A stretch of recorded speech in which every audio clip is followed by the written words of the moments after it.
Thanks for joining me today. I would like to focus on the profound impact of empathy on strengthening communities and fostering a more compassionate society.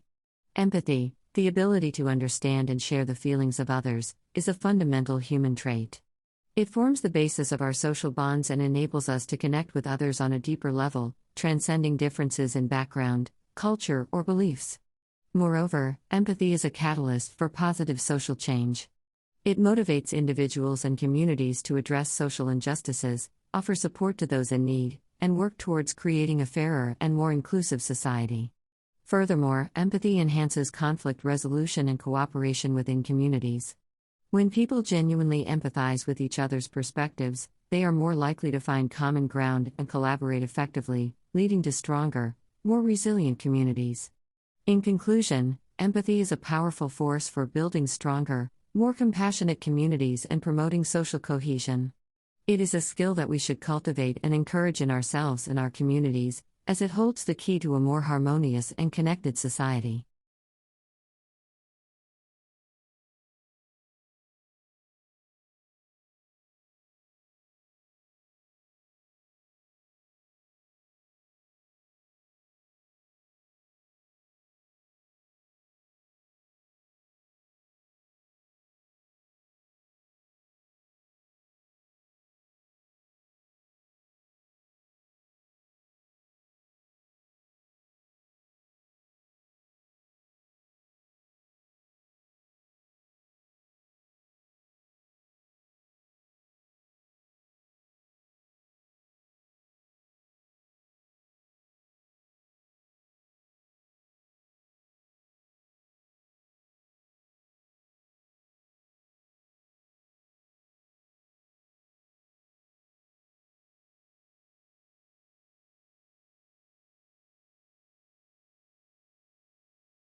Populations may be defined in different ways, and changes from one definition to another over time hinder assessments of population growth. There are three types of changes happening in population. The first one is the change in population density, which means more and more people are living in urban areas. The second change is found in population distribution because migration patterns have changed. Regional differences are due to differences both in natural growth, births minus deaths, and in migration patterns.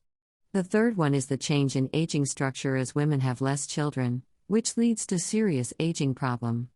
The structure of the population by gender reveals some possible bias in age reporting. Comparison of male and female temporary migrants by age reveals that it is not uncommon for temporary migrants to be predominantly female in the younger age groups. There will be as many old people as young people on this planet.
The men of the North Woods tribes were the hunters.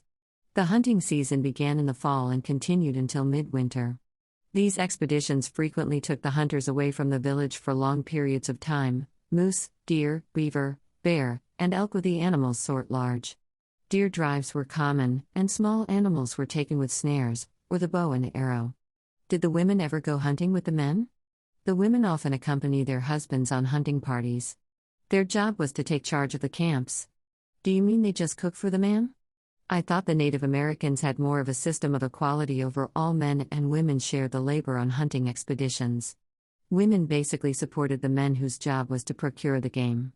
On the other hand, women controlled other realms of life. For example, women managed all of the agricultural operations. Also, a woman headed each clan, and these women were respected for their role as keepers of the clan.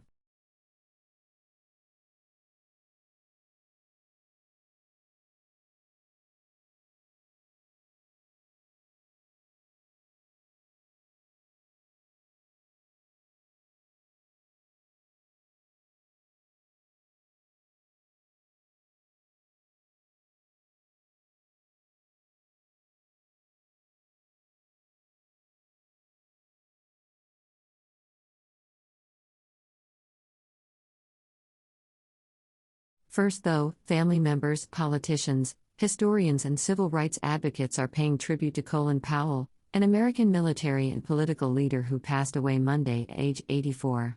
Powell had an extraordinary resume dating all the way back to his work in the Reserve Officers Training Corps while he was in college.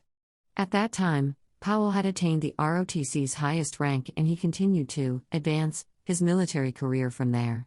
Powell served in combat during the Vietnam War and became a four-star general in the U.S. Army. During the presidency of Ronald Reagan, Powell became America's first black national security advisor. Under President George H.W. Bush, Powell became the first African American chairman of the U.S. Joint Chiefs of Staff, the country's highest-ranking military officer.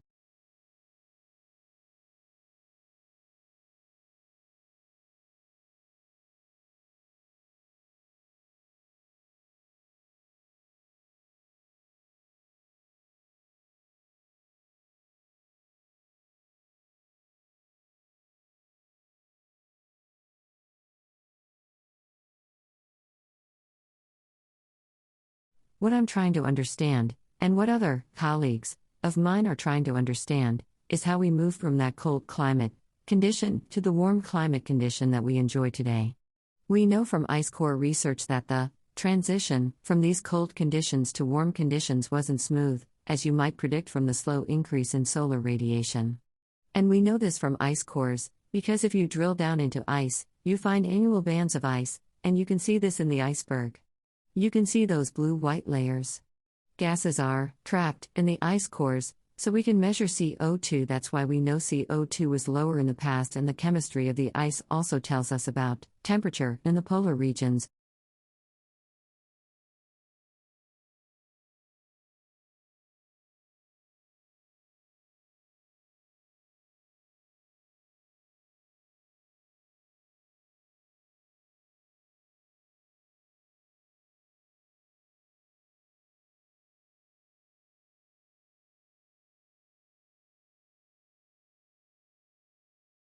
And one particular crop, almond in the US and now in Australia, is transforming the world of beekeeping and of bees.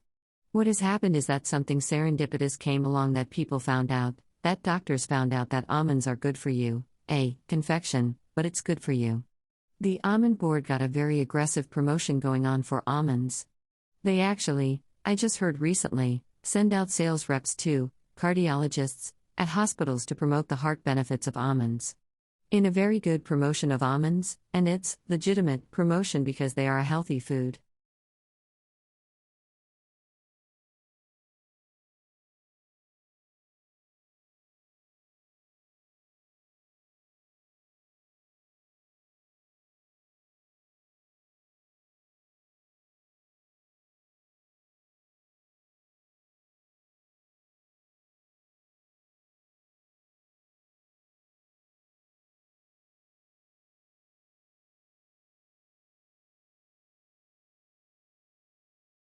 One of the great contributing factors to mental illness is the idea that we should at all costs, and at all times be well. We suffer far more than we should because of how long it can take many of us until we allow ourselves to fall properly and usefully ill. In a crisis, our chances of getting better rely to a significant extent on having the right relationship to our illness, an attitude which is relatively unfrightened by our distress, which isn't overly in love with the idea of seeming at all times normal, which can allow us to be deranged for a while in order one day to reach a more authentic kind of sanity. It will help us immensely in this quest if the images of mental illness we can draw on at this time do not narrowly imply that our ailment is merely a freakish and pitiable possibility, if we can appeal to images that tease out the universal and dignified themes of our state, so that we do not, on top of everything else, have to fear and hate ourselves for being unwell.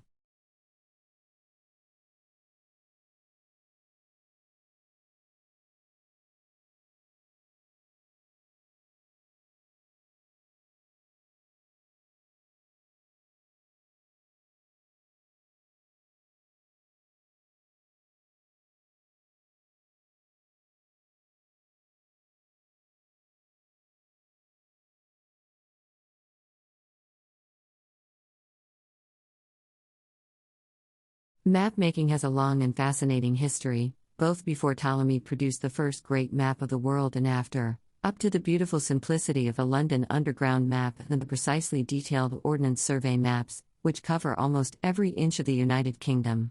Ancient map-makers used to draw in hills, valleys and rivers to give an idea of the topography, the shape of the land. It wasn't until the late 16th century that contour lines were used, that is, lines that linked points of the land at the same height, but this was to show the relative depths and shallows of a river. The first time land contours were used was on a map of France, which took about 40 years to complete, and was finished in 1783. The Ordnance Survey was set up in 1791, and their maps, as the name suggests, were originally made for military purposes, and the first one to be produced was of the county of Kent at a ratio of 1 inch to 1 mile.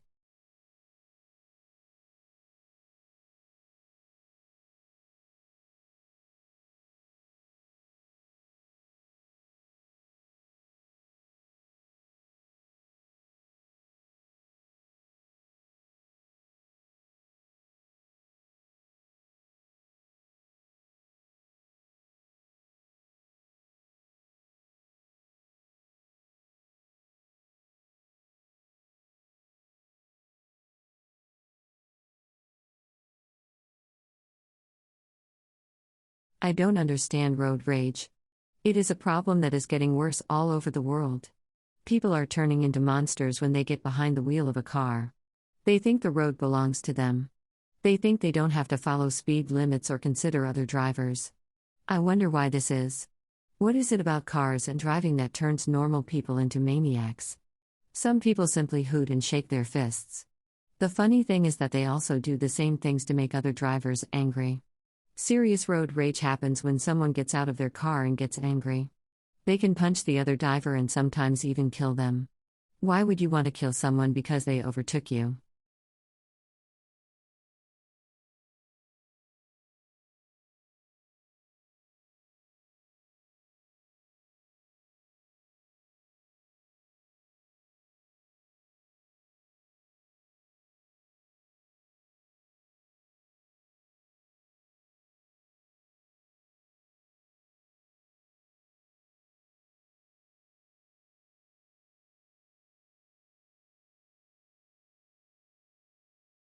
If you have a dog, you know you gotta walk it.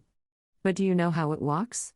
Well, if you have no idea which foot Fido puts forward when, you're in good company. Because according to a study published in the journal Current Biology, even places like natural history museums get it wrong half the time. Studies published back in the late 1800s showed that all four-legged animals walk the same way. They start by moving forward their left hind leg, followed by the left front leg. Then they repeat the sequence on the right-hand side. Different animals differ in the timing of their steps. The reason they walk that way is for stability. Lifting one leg at a time leaves 3 feet on the ground, forming a nice stable tripod to stand on. But not everyone seems to know that, even folks who should. Scientists looked at 300 depictions of animals walking in museums, anatomy textbooks, and even children's toys.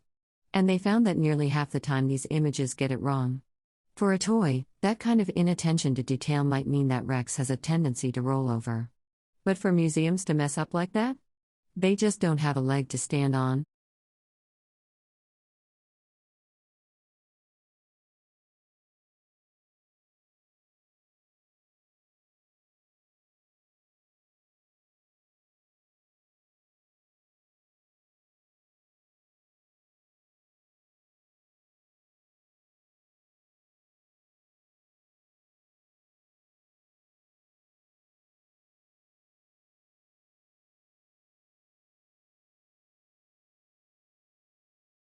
The pain-relieving effects of drugs like ibuprofen are well known. But ibuprofen and its relatives, known as non-steroidal anti-inflammatory drugs, may someday have another use as antibiotics. Researchers tested 3 anti-inflammatory drugs, bromfenac, used in eye drops, and carprofen and betaprofen, both for treating conditions like arthritis in dogs. The investigators found that all 3 drugs bind to something called the DNA clamp in bacteria. That clamp is essential to repairing and replicating DNA. By jamming it, the painkillers can actually kill live E. coli in a test tube, at least.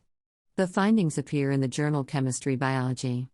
Study author Aaron Oakley, of Australia's University of Wollongong, says we still need clinical trials to tell if this trick holds true in humans. But this study is a first step.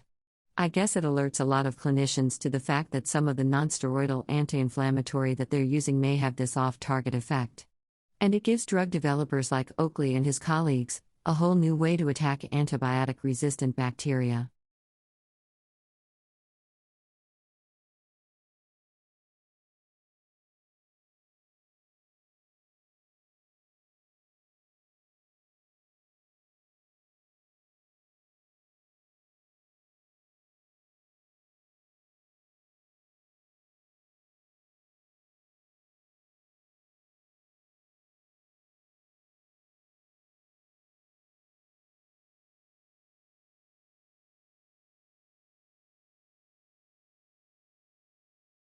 Before submitting your dissertation, your advisor must approve your application.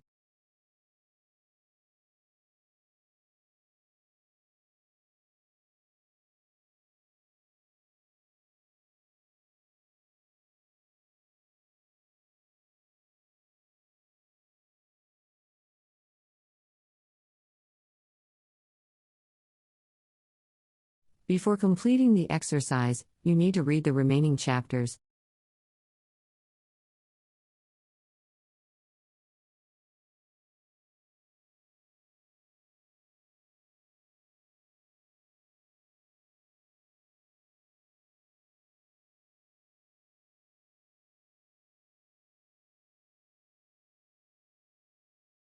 Bad policy decisions led to the financial crisis.